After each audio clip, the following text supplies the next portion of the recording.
views expressed on this program are those of the hosts, guests, and callers, and are not necessarily those of this station, its management, or other advertisers. You're listening to Transformation Talk Radio.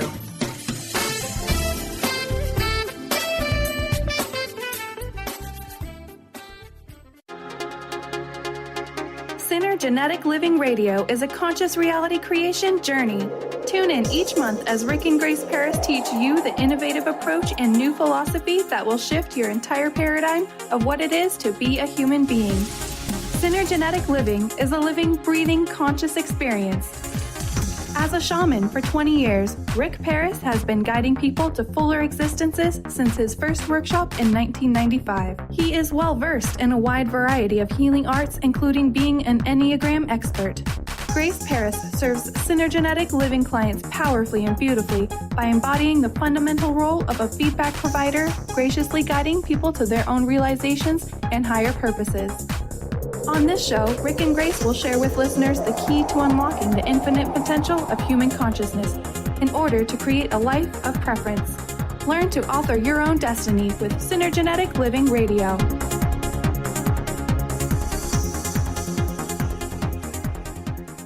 Hey everybody, I'm Dr. Pat. I get to feature both Rick and Grace Paris during their fabulous show, Synergenetic Living Radio. Now, let me just tell you a little bit about this. You know, out in the world today, you must be asking yourself the question, how do we get to navigate through the waters of our time? Well, during each show, you're going to hear so much more about what this means, but also to understand what synergenetic living can help you become in your lives. So today, you get to have a chat with both Rick and Grace. And I just want to say up front that this is a live call-in show. So we're going to be taking your calls throughout the show today, and you're going to get to talk with Justin a little bit. We'll put you on hold. Don't worry. We'll make sure we get you in to talk to them. And for those of you that are thinking, man, I can't call in, then go to Transformation Talk Radio, type your question and or comment in there, and we'll get it on air. You know, earlier we talked about the fact that, you know, Rick was amazing at a very, very young age. He was seen as a healer. You know, it began very early on in his life. And he went on to be somebody that was not, was not afraid to take those risks in life, to be innovative, to be creative, to do so many different things, you know, beyond his military service. You know, he was somebody that could especially enjoy the many, many adventurous aspects of life. But as a successful individual, it also brought him full circle based on his life experiences. And today, you know, his groundwork for a deeper understanding of all of the things that go into the creation we call ourselves is now brought to you through Synergenetic Living. And today's show, through live and callers, you're going to see what that means. Also, fabulous co-host of this great show is Grace Paris. And many of you have heard me talk about Illumination with Grace. You know, she's powerful, you know, amazing in what she embodies in the fundamental role of providing the conduit, the connection, maybe even the translation of sometimes some very sophisticated ideas that can be broken down through synergenetic living into practical day-to-day actions for living one's life. You know, she too is someone that has turned her attention, her responsibility, you know, to helping people, whether it's helping them physically in the body or through her fabulous yoga instruction. She is both connected to body and to mind, and together they represent the amazing outcomes that synergenetic living can bring. Today's show, though, is one of my favorite topics. What do we mean by conscious reality creation? And by the way, this is Conscious Reality Creation 101. Rick and Grace, this is exciting. Great to have you here. Yeah, thank you for that stellar introduction. It's a pleasure to be here with you, Dr. Pat. Thank you. Well, I had to cut it off short because I could have spent the entire hour just like going over like everything like that Rick did and you did. And actually, I wanted folks to hear that from you both. Let's talk about conscious reality creation and what it means. Many people have a sense of it. The world is catching on to it. Now, how do we know that? Because it shows up in our pop culture. It shows up in what people spend money to go see, in the big screen. It shows up by, places that people want to plug in. Where it doesn't show up, I don't think so much, is in using the tools of reality creation for our lives. And I'm so thrilled to have Rick, you, and Grace talk about this today. Excellent. Excuse me. There's a lot to know about conscious reality creation. So I often tell people it's like a big cake when you first get it. It's like, wow, I'm aware. Happy birthday to me. I understand all this stuff. It's coming this way. I want to know more. And it's very few people are able to articulate it in a usable structure. And so what we do is we take a person wherever they happen to be on the continuum of their growth, and we start implementing the language and implementing the understanding so they can start recognize how they're actually creating reality. And the very, very basic tools to begin with it's a triangulation, and I call these the divine reality creation tools. Because, in religions, they teach you the divine triangle is God the Father, God the Son, God the Holy Spirit, and they know. Oftentimes religions touch on these knowings, and they actually reconfigure them in a way that serves them. Yeah. Right? I mean, those are three masculine qualities, which reality creation really begins with the feminine first. And the imagination is the most powerful first tool. Your imagination, oftentimes in school they've taken that away from people. Your imagination is the tool that with you utilize. It's the workhorse of reality creation. And, they say, oh, it's just a dream, a daydream. Those daydreams and reveries, or whatever you'd like to call them, are very, very important to know how a person's really thinking underneath and how they're structuring their life, because the imagination is the main reality creation. So that imagination, generally, you can operate in the past. You can imagine how crappy it is, or how it was, or how it's going to be again. An untrained person will be generally focused on perfecting the past. So a lot of the thoughts are about the past and how something's already hurt me and how I've got to make an adjustment now. And instead of imagining a future that I want and acting on that future now. So the imagination pushes you out in a creative way into the future. So the imagination is the workhorse. Now, when you begin imagining, what's generally going to happen if you get into it is your desire is going to go up, which is the emotions get connected to that vision. Wow. And the more that you detail that imagination, the more that your desire, your emotionality is going to engage this vision. And I can tell you many, many different ways how that operates. But in a nutshell, it's you're basically directing the ether at that point. Mm-hmm. The ether starts to move around, and the more imagination, the ether starts forming, right? But physical reality is the end result. So dreaming and creating go hand in hand, but it is the emotions that fulfill the experience. So as the emotions develop, the vision starts taking form, and you'll usually start seeing hints and clues in your life regarding that. If you're really into it and you understand that I'm creating reality in accordance to my will, and my will is the imagination. So at that point, I've got two of the legs going. The third leg, which many people really make a mistake with, in many teachings, is expectation. Expectation now, once your imagination is geared on a future, and once your emotions are geared on that future, the next thing that you have to have in order to make it real is the expectation that it's coming. Mm-hmm. And the word expectation means, in Latin, outside, expectation, to see outside yourself. So what that does, it connects you with that future. And it connects you in an emotional way that you know that I'm expecting this to happen. It's not really a dream. It's not really a fantasy.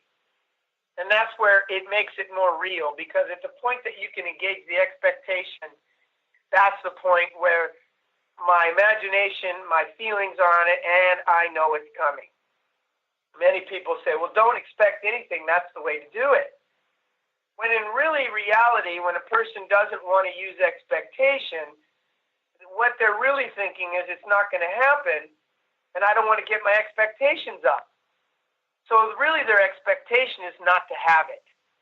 And it's subtle, but they generally don't really realize that the reason I'm avoiding expectation is once your imagination is engaged on this and once your emotionality is revved up, the expectation is the place that if I expect it and it doesn't happen, I'm going to be connected to loneliness, because what happens is when I put a line in the sand and I say this is where this is going to happen, my expectation is next next Wednesday I'm going to have this thing that I'm imagining and feeling. The feeling that comes up with a dashed expectation is loneliness. And what most people are doing is thinking they're circumventing that emotion. And it's not true, because a human being, if you really think about it and really look at it, you don't survive or you don't live without expectation. Even if you say, I have no expectation, you can still say, in expectation of what? Yeah. Why am I not expecting? Because I have an expectation. The human being doesn't really live without it, regardless of how you frame it. So you want to use that tool. And so when those three tools are in operation, it creates a synergenetic is what I like to call it. But it's synergenetic. Jesus Christ. Yes. It's a synergistic experience. Because like music, once I have three notes, I have a chord. And the chord is greater than the sum of its parts. So now what's happening when you're spinning all three of these plates, as intensely as you can, you are now doing conscious reality creation. And you're using the appropriate tools to do so. And what our work does is generally take this, and as we're working on that, because our work begins with a dream, we want the person, when we start working with them, to go for whatever dream it is that they've been holding back on. Because a dream is really, if you think about a dream, that's the outside of what you can imagine for yourself. Mm-hmm. The outside boundaries of where my imagination goes are the dreams I hold for myself. So when you go for a dream, you're going to bang the wall of where your limitations are immediately. So we begin our work there. Yeah. We begin our work with the tools of reality creation, and we begin with a dream. And then we start going for the dream now. What steps do we need to take? And it doesn't matter how big or how small, because once the imagination is engaged, the desire is engaged, and the expectations are engaged, now you have the ability to see the result in physical reality. Most of the time, because this is new to people, they will begin imagining it and desiring it, and they'll realize that they stop their imagination, or they don't really engage much of their desire, or their feelings are so inhibited right now that they don't have enough juice behind the experience. So that will show up, and that will be the first steps to getting what you want. The steps to getting there are the qualities of being there, and the qualities of that future are the steps to getting there. So when you start engaging that, your limitations show up. In a logical linear world, we think we're going to get from A to B, when really there isn't a single place you've ever gone in your life where you've duplicated the route. You always steer a different way. You go. It's not really life is a round, curvy experience. It is not a direct and distinct line. As a matter of fact, when I was dead, one of the things that's really crazy is, I say people in quotation marks, on the other side of physical reality, they've never even seen a straight line. They don't even know what you're talking about. You know it because you've been in a physical experience where straight lines are a big part of it. But outside of space and time, They have no idea how to even understand what a straight line is. So that's part of the artistry that you're learning to be a conscious reality creation. Why you're here, what you're really doing with it is tremendously useful on the other side of physical experience. But that's a whole other conversation. Yeah. Well, Well, one of the things I hear you saying is, in a lot of ways, is that imagination ignites passion, and our imagination and thoughts create our future, so to speak. And, the reality of expectation, which has gotten a very bad rap in our society. I mean, I love it when people say, Pat, you've got these expectations. And I'm thinking, I don't know what we're even talking about, really. I mean, when you go to bed at night, do you expect to get up? Yes, I do. Okay, so you have expectations. So, we've gotten into this conversation about expectations almost like it's a bad word. And I don't know how we move ourselves forward without the connection of imagination and expectation. Well, you have to understand, once you understand that expectation is a vital and critical tool to conscious reality creation, and say you might need 5 or 10 minutes of processing to understand, wow, you know what, I can change the way I'm thinking and feeling about that. Let me start trying, because what you'll immediately do is, when you begin to expect and really do it consciously, you're going to immediately hear your limitations, your programs. You're going to see, wow, I have a lot of trouble expecting something positive for myself based on what I've imagined. Because one of the most common things, because we live in an experience of chauvinism right now, one of the most common flaws is, I think, therefore I am, which is a completely false statement. You are being first. Thoughts are supposed to direct your beingness. Without your beingness, there's nothing but thoughts flying all over the place that don't manifest anything, because that's what we've come to believe, that thoughts are what create reality. No, your emotionality creates reality, and the thoughts direct emotionality. So that is really coming about by an emotional experience, and the imagination, desire, and expectation will begin the emotional experience. And so the first inhibitors will show up the minute you try to do it. And that's what we try to process out. We teach people how to process that, how to recognize that, how to change if they have a belief that's like, oh my God, this is just how I believe. It's like, well, yeah. And again, that's exactly true. You're believing and you're getting what you believe. But if I can't learn how to change the beliefs, like really change them, then I'm doomed to repeat the pattern. And then I've got to make corrections in physical reality instead of eliminating the pattern. You might say, oh, I totally recognize this. I know this is what I do, and let me make an adjustment. But then you've got to do that all the time. If you take away the belief, there's no more adjustments to be made. That's where the elegance starts beginning to happen. When I can build a rapport with my subconscious mind and understand how to change the program, that's part of what we teach people. So that naturally comes up in the process. Okay, you've got a belief. Well, a belief, simply put, is just an opinion you hold with conviction. It isn't based in fact. It isn't based in any truth. It's just something that I decided, really felt, and decided that's what I'm going to think. So you've got to be able to reverse engineer that process and implement something else, something more powerful. Yeah, someone said something. Yeah, go ahead, Grace. Go ahead, Grace. Is living a fulfilling life. It seems like so many people are trying to live a fulfilling life, and it kind of eludes them.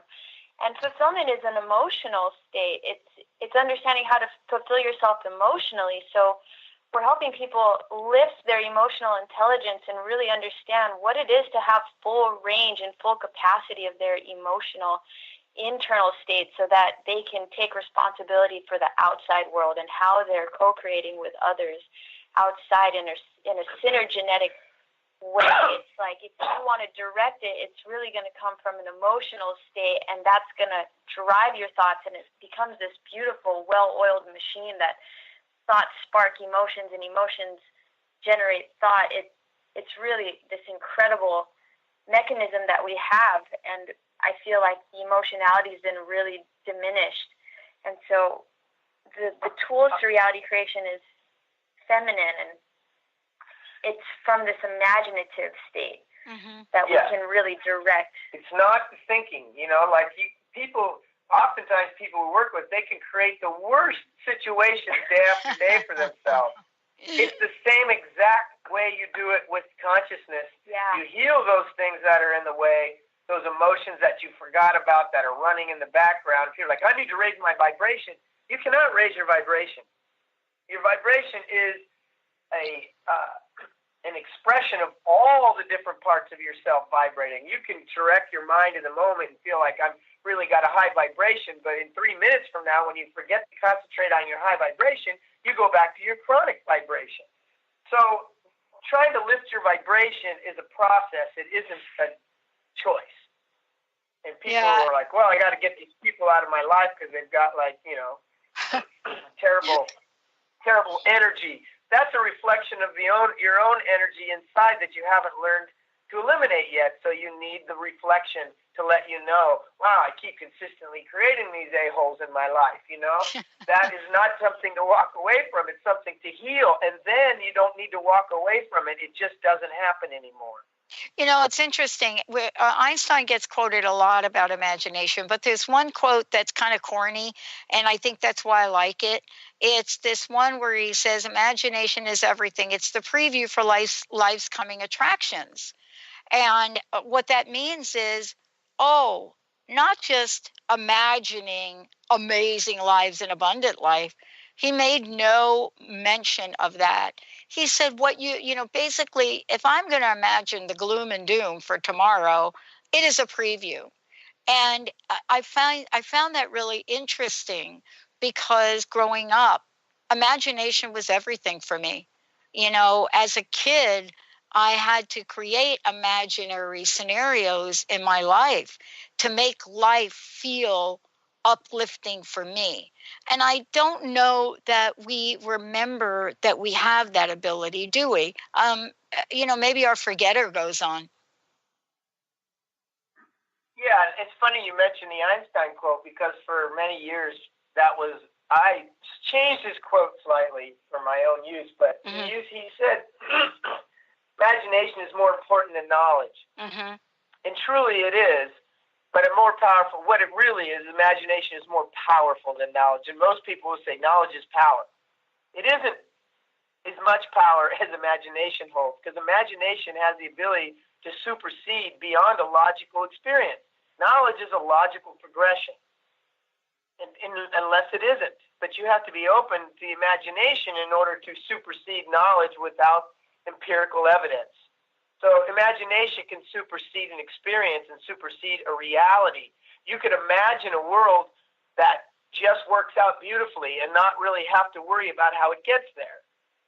Most people are like, oh my God, the environment is screwed up and we've been screwing it up for 80 years, so it's going to take 150 years to clean it up now. No, it can be cleaned up in a year from now. The imagination can find some really cool technique.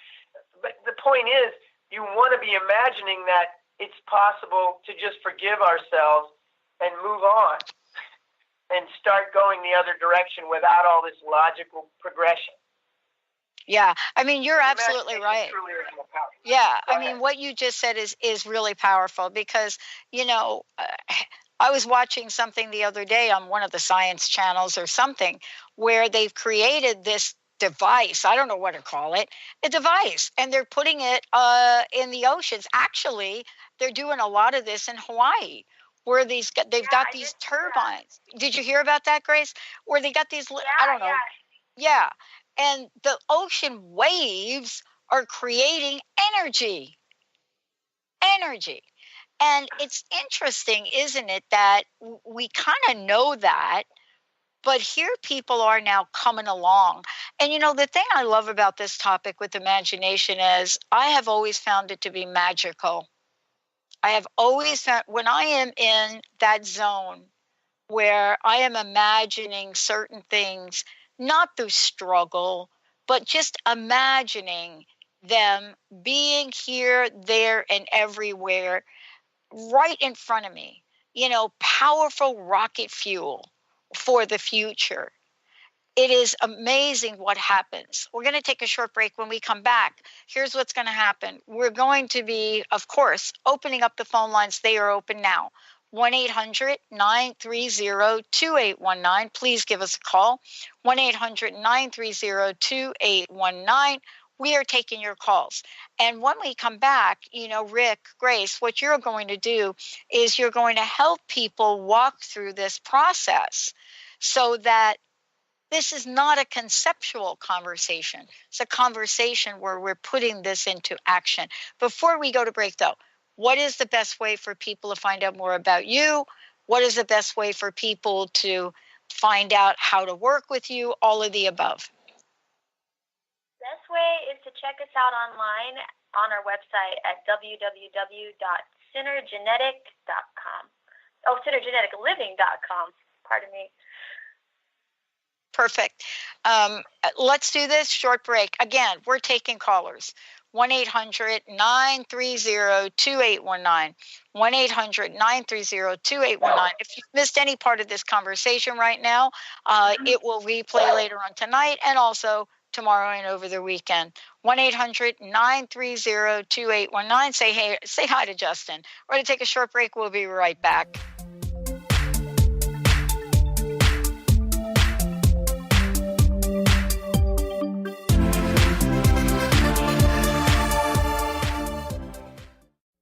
Is traditional medicine not working for you? Do you still feel as if your health isn't 100%? Here at the Holistic Medical Center, Dr. Nushin Darvish and the qualified staff look through the dimensions of wellness and start a healing plan prioritized to your needs.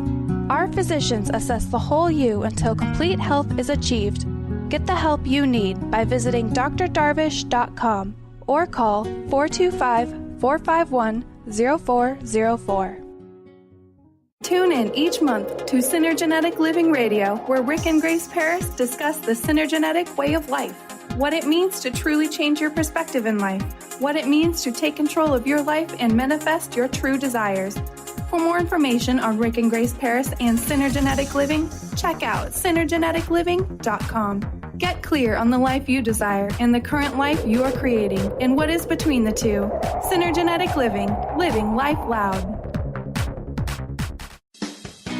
Wow. Hey, everyone. Welcome. Welcome to the Dr. Pat Show. This is Talk Radio to Thrive By. I'm telling you, I got to pinch myself some days because when each of us gets called to do something that we so not thought was in our wheelhouse to do for a purpose that's so much greater than us, we get to show up and shine.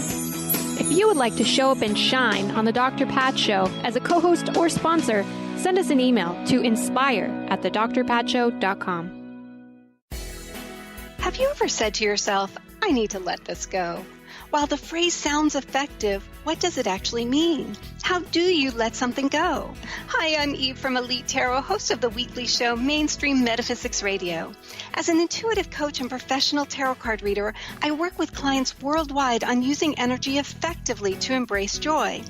Here's an idea when letting something go. Find a time you won't be disturbed, and just between you and the universe, handwrite a letter sharing all your feelings of anger, hurt, and sadness. At the end, write, however, I choose to live my life with love, joy, and strength, and so for all that, I release you. After you sign your name, immediately shred the letter noting how your body physically feels as you release something that you've been carrying for oh so long. If you'd like to schedule a session, please visit my site at elitetarot.com. That's ELITETAROT.com. Are you searching? Looking for a sign? A message you need to hear? From the great unknown, from the most mysterious place that is the most familiar to your soul in the depths of who you are. The universe put someone here to talk to, someone God gave a blessing to, that you may find insight with. TheAngelLady.net, 1-800-323-1790.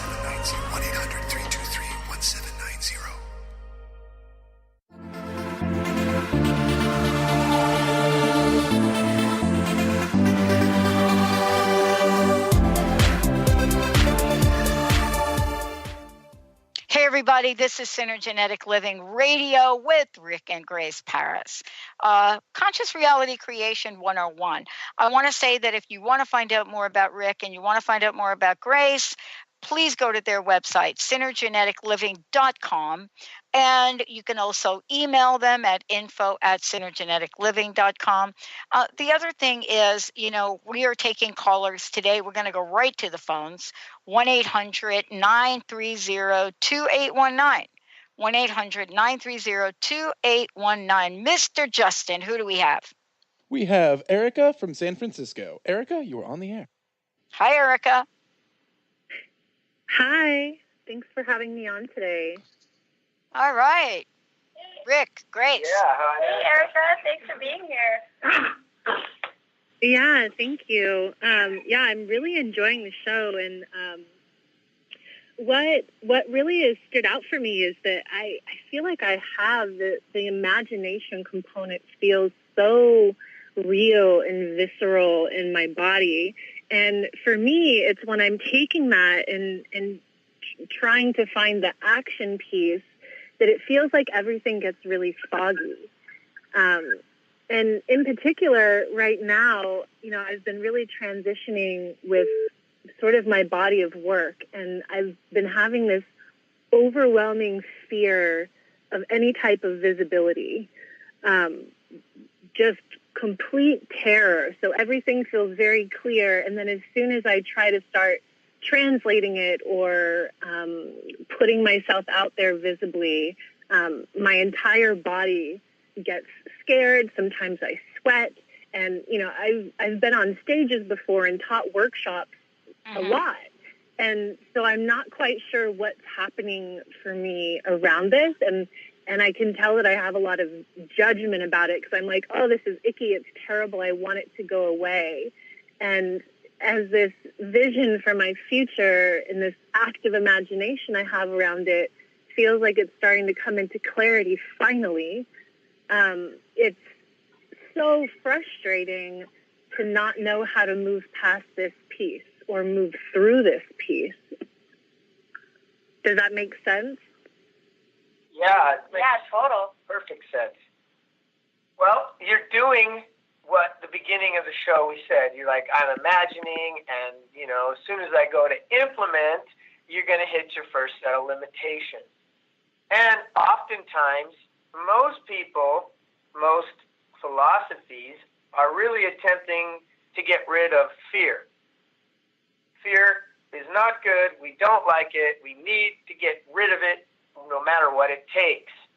Where in this philosophy, fear is the first thing you look for, because when you first began your emotional journey and physical experience, it was all love. You were receiving, you didn't know anything that was going on consciously, but yet you received all that you needed, all that you wanted. And love is the first quality. The very next thing that stems out of the tree of love, the first branch, if you will, is fear.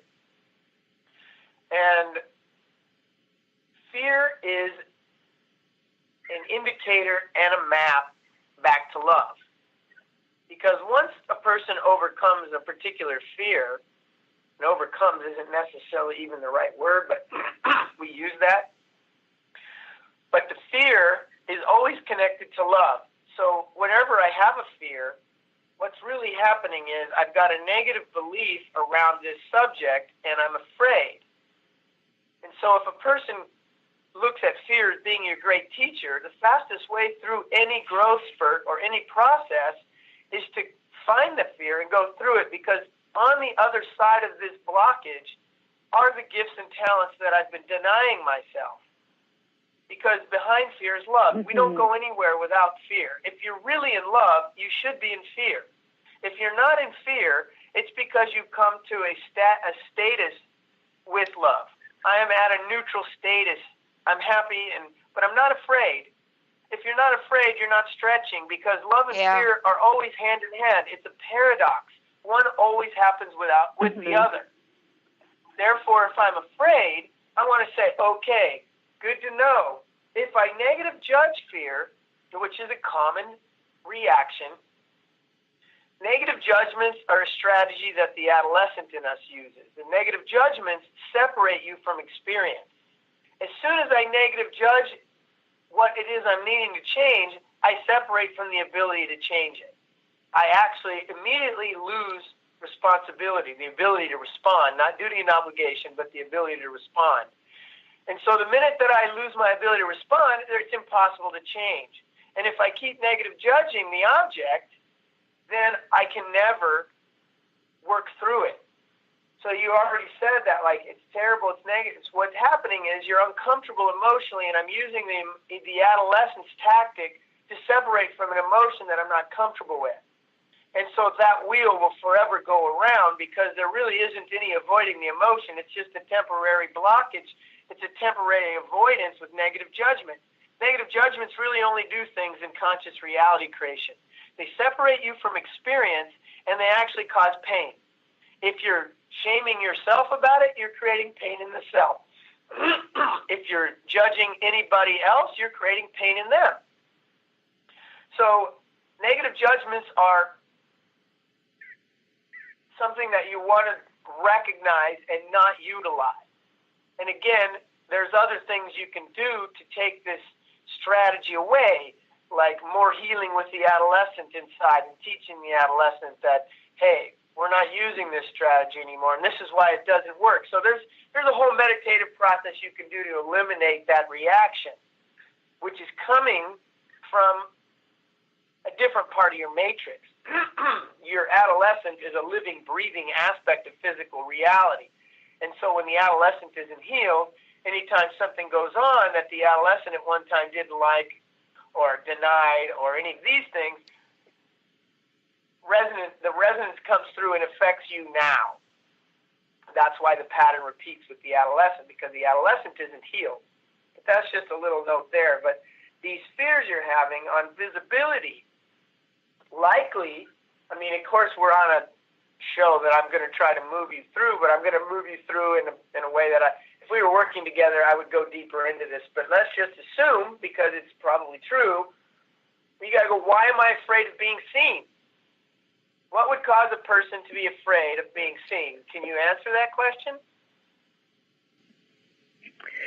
Yes, I for the most part, I feel clear on it. Obviously, I mean, I feel like there's a blind spot in it, but I went through a pretty significant period of my late teens through early 20s where I was a sex worker, and I literally was living a double life. And so hiding was actually my way of protecting myself. And so I've done, and I think part of the frustration is like I actually feel.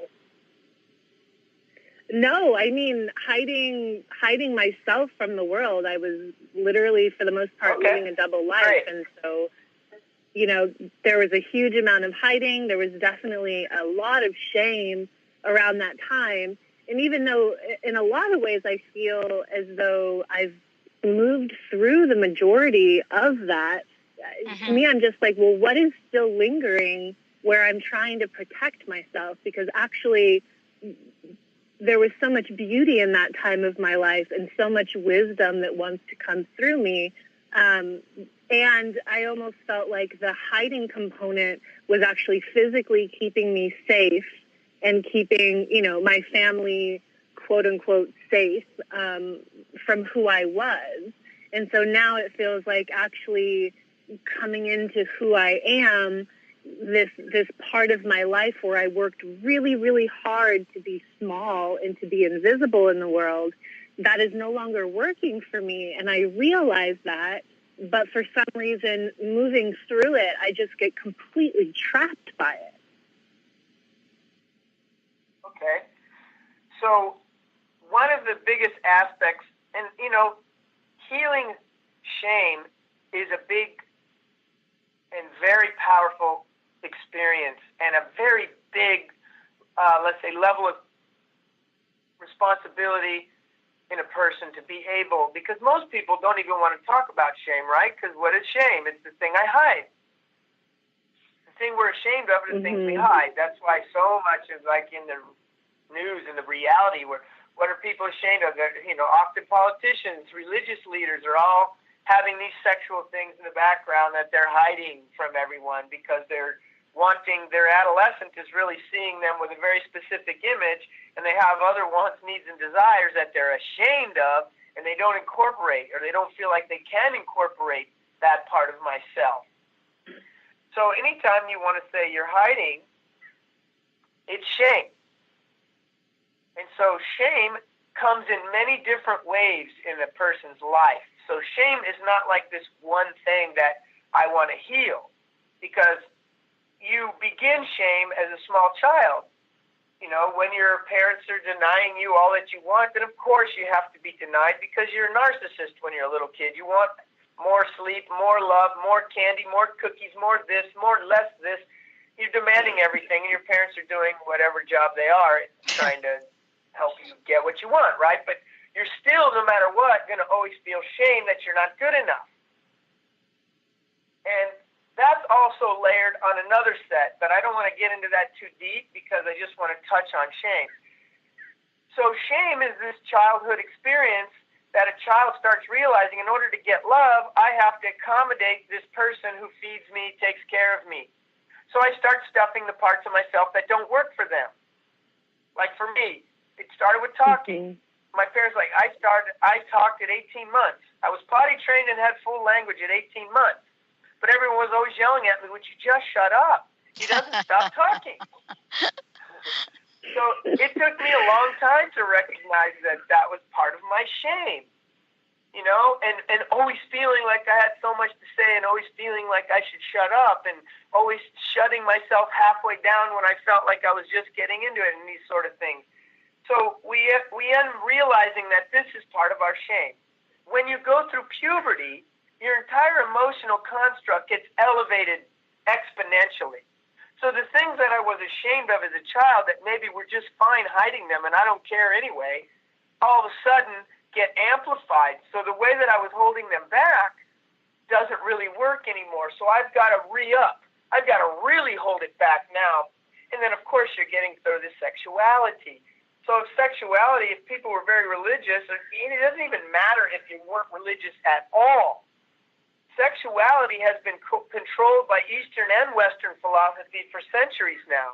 Western philosophy saying, hey, it's only to procreate, it's not to have fun, it's not to enjoy yourself. Eastern philosophy is like, hey, go ahead and do it, but don't have an orgasm, don't give him your power, try to stay in this elevated state, but don't go over the top.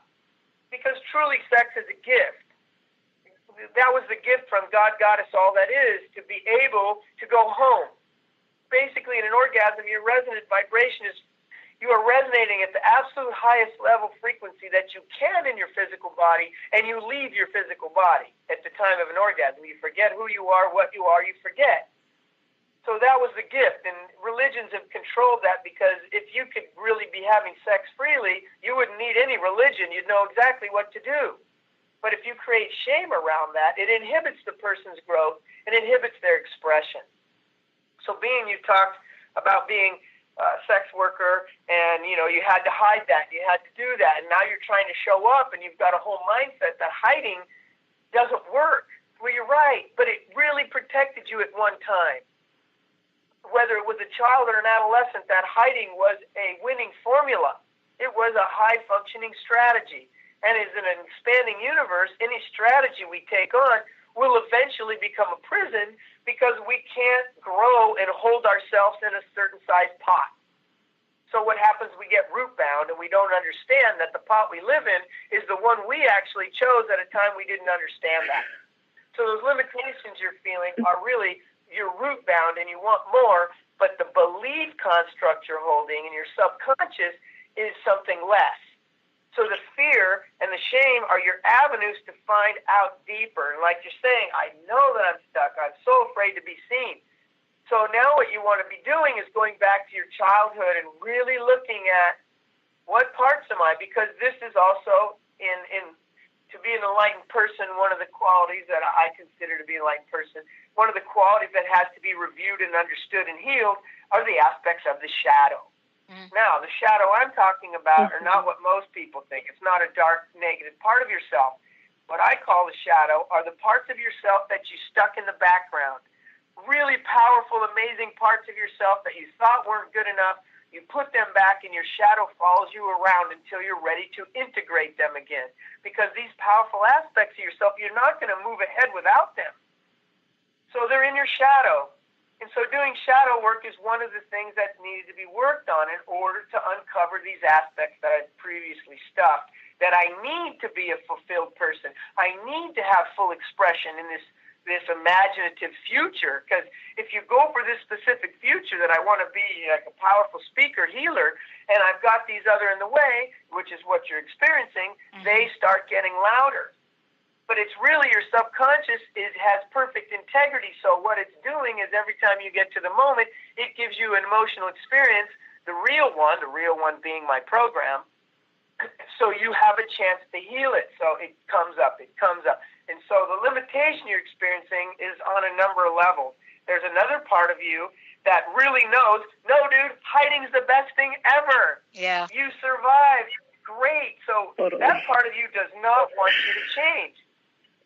So your subconscious, which got programmed by that person, can't change because the intensity that earlier person came up with that strategy was out of a painful experience. And that pain was so intense that pain programmed the subconscious. So if you're not able to feel that level of intensity with a very defined choice, your subconscious cannot override the program, and it won't. Now, if that intense adolescent is in the background screaming, no, don't be seen, you're never going to get there, and that's what creates the emotional problems in the body, because the body is reacting to the program now. So it's around healing shame. It's around giving the adolescent another strategy, and it's understanding that the fear is going to lead you right to what you need to know without negative judging any of it. So it's a bit of a process, and of course we're on a show right now. Yeah. Normally I would be giving you the way to change all this stuff as well, which I don't have time to get into here. But are you seeing something more? Well, tell me, give me some feedback there. Yeah. Yes, thank you. That definitely brings up a lot. And the one part for me is it feels like a lot of the shame on a personal level doesn't feel like it's there anymore, or if it's one-on-one with someone. So if I'm in that moment of attempting to do something visible and move past it, and that physical experience and emotion comes up, do you have a tip in that moment for how to be with that and start to move through it? Remember, the way that you know that you're not in shame anymore is when you don't hide anymore. Now, shame, like I said at the beginning, and I said it very specifically, shame takes a tremendous amount of will, because all my lesser parts of myself have come up with all these attitudes of not being good enough in a way to protect myself. Like, let's say I feel really good enough, and all of a sudden something's going down with my family, and I just realize, wow, I'm not good enough. It's beautiful to think that at that age, because the next thing you go to is, wow, all I have to do is learn to be good enough, and then everything will be great.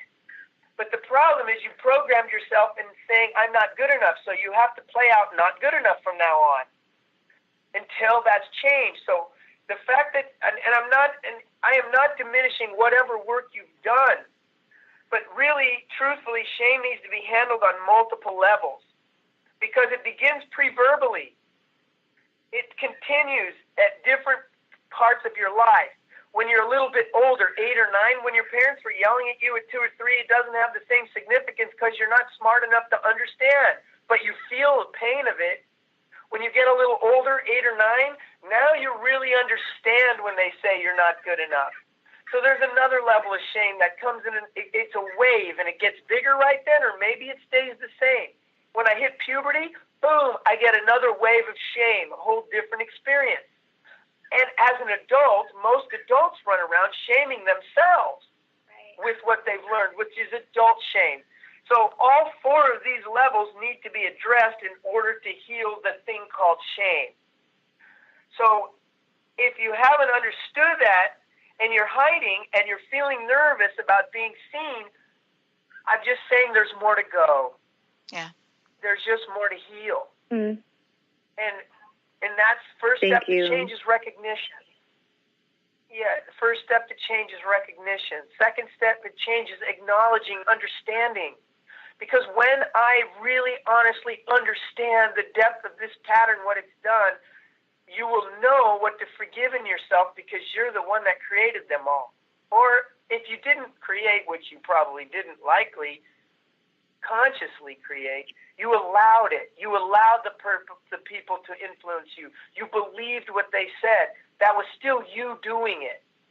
And until we understand it's not somebody else in conscious reality creation, we must be responsible for 100% of our experience in order to be able to have more chance and more authority in healing. Because if I can't take 100% authority, I can't heal it 100%. And so I know that sucks to say. I mean, I've been here many times. And at the same time, don't be discouraged. You already are aware of shame. You're already beginning to heal it.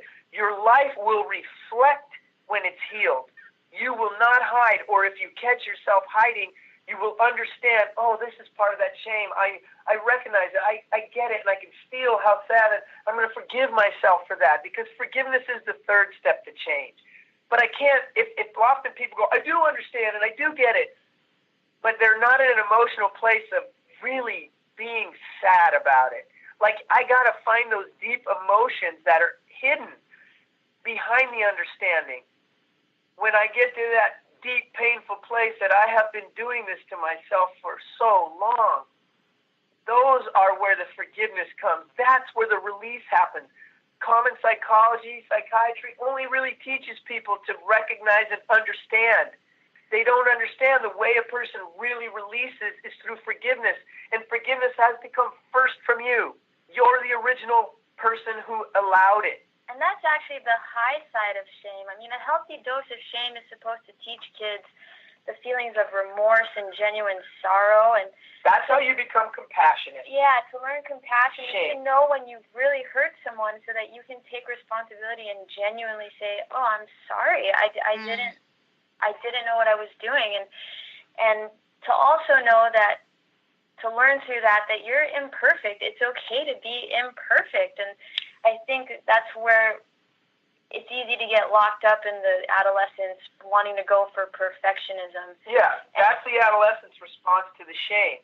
Oh, I just have to do better. If I just make it all better, if I just heal every single thing in my body that's out, then I'll be enlightened by default.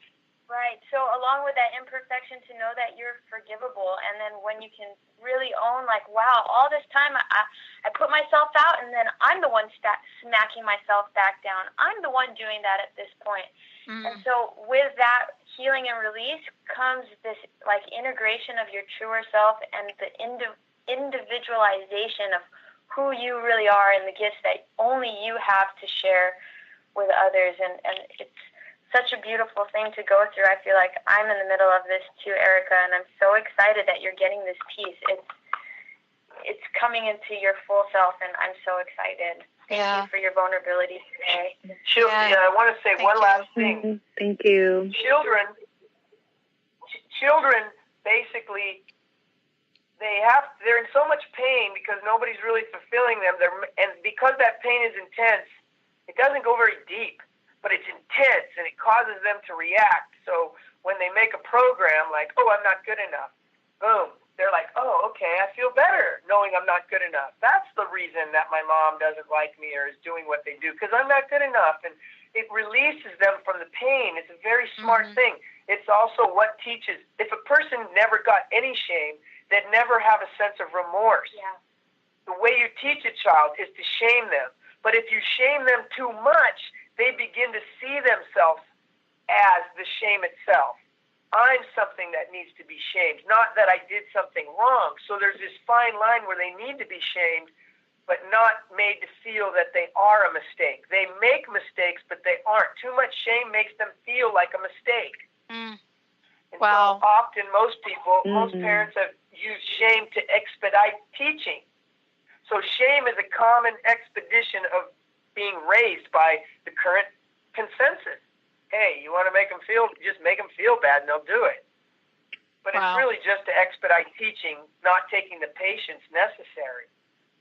But I just wanted to add that.